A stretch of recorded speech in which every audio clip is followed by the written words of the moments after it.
Designing a game that aligns with current trends in the industry might actually hurt you more than it helps you.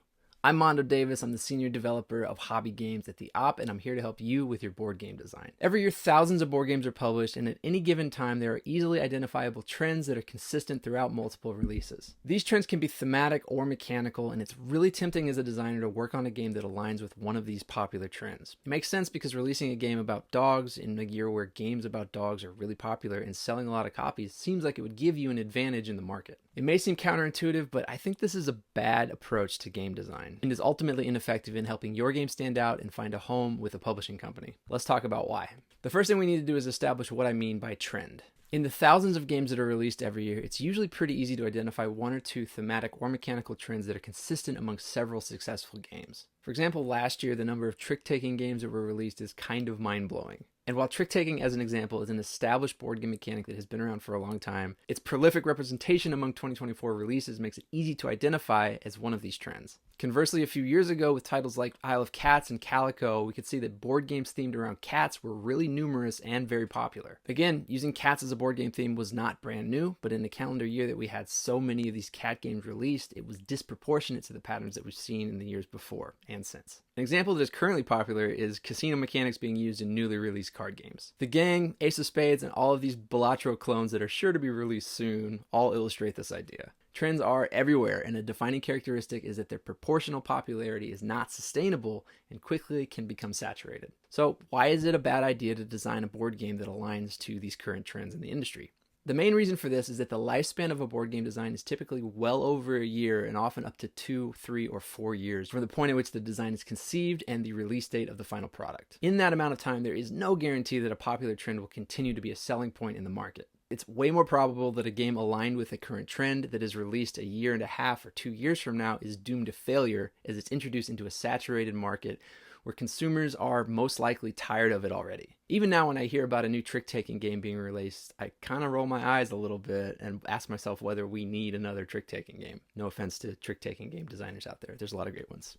Because these short-term trends are not sustainable or reliable in a long-term context, it's unlikely that a game that you start designing now will have a real shot. And publishers know this because two things happen when these trends emerge.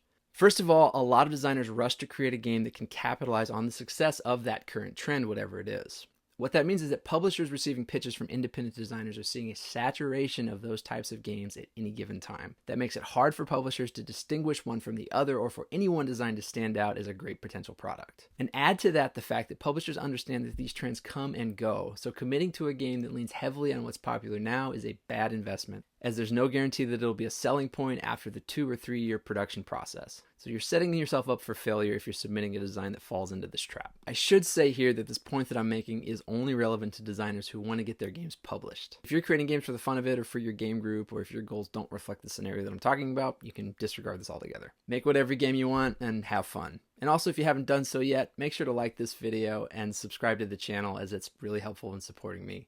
And thanks for being here. Now, it's also important to understand the difference between trends and industry standards that are consistent and evergreen, as we call them. Mechanics like deck building or worker placement or card drafting are ones that have stood the test of time and will always be present in game design. These type of mechanics are not inherently trendy, although if at any given time we see a saturation of those mechanics, they could become what we're talking about. Similarly, themes like space or nature or industry or the Wild West, among many others, also fall into this category of accepted thematic directions. And again, while any of these things could become trendy, there's a difference between something unprecedented emerging into the market and causing a lot of hype, and designers and publishers using reliable themes and mechanics in new ways. So with our trick-taking example, there will always be trick-taking games, but right now they're going to be a harder sell than they were a year or 2 years ago, or than maybe they will be in 2 or 3 years from now. So where does that leave us? I always recommend designers focusing on creating engaging gameplay experiences without looking for trendy,